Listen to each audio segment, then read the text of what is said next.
دیوانوں در کو سجاؤ، سرکار آ رہے ہیں، مل کر خوشی مناؤ، سرکار آ رہے ہیں۔ اور بولے فرشتے دائی حلیمہ کے کان میں، بولے فرشتے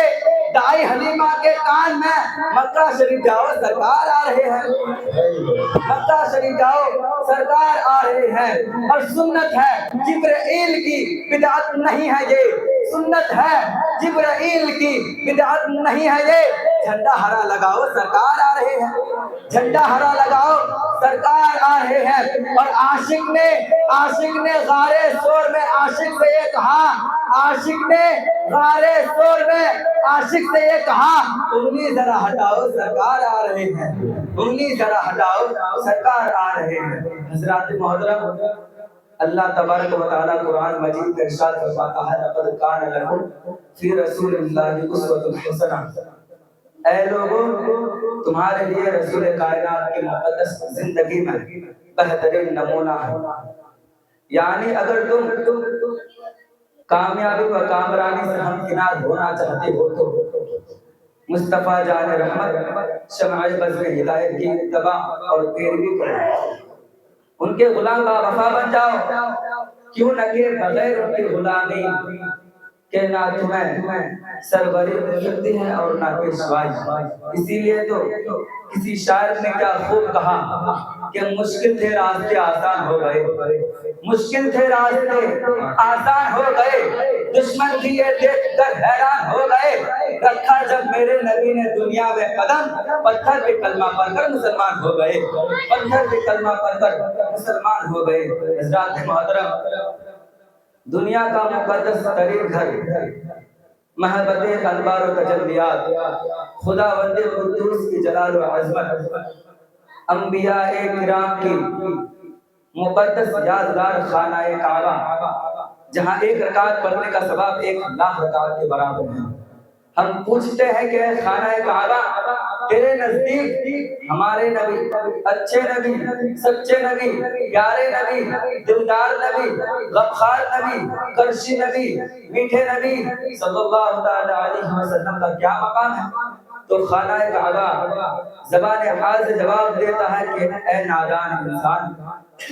تو کس ذات کے بارے میں سوال کر رہا ہے؟ کس کو ہے ان کی عظمت اور حکمت کا اندازہ؟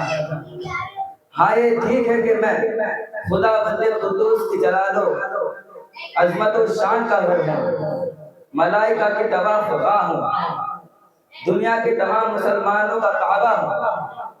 خواہ وہ عربستان کے رہنے والے ہوں یا افغانستان کے، ترکستان کے رہنے والے ہوں یا جاپان کے، ایران کے رہنے والے ہوں یا عراق کے، عمان کے رہنے والے ہوں یا فرانس کے، ہندوستان کے رہنے والے ہوں یا جاپان کے، فرانس کے رہنے والے ہوں یا چین کے، کسی بھی خطے کے رہنے والے ہوں، تمام مسلمانوں کا کعبہ ہوں، مگر سن میں سب کا کعبہ ہوں، مگر تیرے مصطفیٰ میرے کعبہ ہے۔ انسانوں کو میری طرف رخ کرنے کا حکم ہوا تھا، مگر شب ولادت مجھے تیرے مصطفیٰ کی طرف جھکنے کا حکم دیا۔ سارے عالم کا قبلہ میں تھا اور میرے قبلہ تیرے مصطفیٰ تھے۔ سبحان اللہ، اعلیٰ حضرت عظیم البرکت الشاہ امام احمد رضا خان فاضل بریلوی کیا ہی خوب فرماتا ہے کہ حاجیو آؤ شہنشاہ کا روزہ دیکھو، حاجیو آؤ شہنشاہ کا روزہ دیکھو، کعبہ تو دیکھ چکے، کعبے کا کعبہ دیکھو، غور سے سن تو رضا، کعبے سے آتی ہے صدا، میری آنکھوں سے میرے پیارے کا روزہ دیکھو۔ نعرہ تکبیر،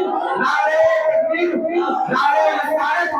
نعرہ رسالت، جشن ہند میلاد النبی، جشن ہند میلاد النبی، نعرہ تکبیر القرآن، نعرہ تکبیر القرآن، نعرہ تکبیر، نعرہ رسالت۔ حضرات محترم، اعلیٰ حضرت عظیم البرکت الشاہ امام احمد رضا خان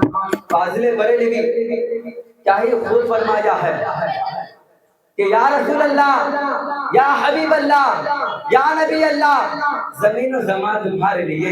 مکین و مکان تمہارے لیے، چنین و چنا تمہارے لیے، بنے تو جہاں تمہارے لیے، دہن میں زبا تمہارے لیے، بدن میں ہے جا تمہارے لیے، ہم آئے یہاں تمہارے لیے، رکے بھی وہاں تمہارے لیے، فرشتے خدم، رسول حشم، تمام امم، غلام کرم، وجود و عدم، حدود قدم، جہاں میں عیاں تمہارے لیے، رسالت کل، امامت کل، سیادت کل، حکومت کل، ولایت کل، خدا کے یہاں تمہارے لیے تمہاری چمک، تمہاری دمک، تمہاری جھلک، تمہاری مہک، زمین و فلک، سما و سمک، مسجد کا نشان تمہارے لیے، یہ شمس و قمر، یہ شام و سحر، یہ برگ و شجر، یہ باغ و ثمر، یہ تیغ و سفر، یہ تاج و کمر، یہ حکم روا تمہارے لیے، صحابہ کرم روانہ کیے کہ آب نعم زمانہ پیے، جو رکھتے تھے ہم وہ چار سیے، یہ سطر بدا تمہارے لیے، خلیل و نجی، مسیح و صفی، صفی سے کہیں نہ بنی یہ بے خبری، یہ خلق پھری کہاں سے کہاں تمہارے لیے، جنا میں چمن، چمن میں سمن، سمن میں خبر،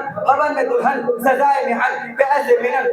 سزائے محن پہ ایسے منن، یہ امن و امان تمہارے لیے، اشارت سے چاند چیر دیا، چھپے ہوئے خور کو پھیر دیا، گئے ہوئے دن کو عصر کیا، یہ دعوت ہوا تمہارے لیے، یا رسول اللہ یا حبیب اللہ، صبا و چلے کہ باغ پھلے، وہ پھول کھلے کہ دن ہو بھلے، نوا کے تلے تنا میں کھلے، رضا کی زبان تمہارے لیے۔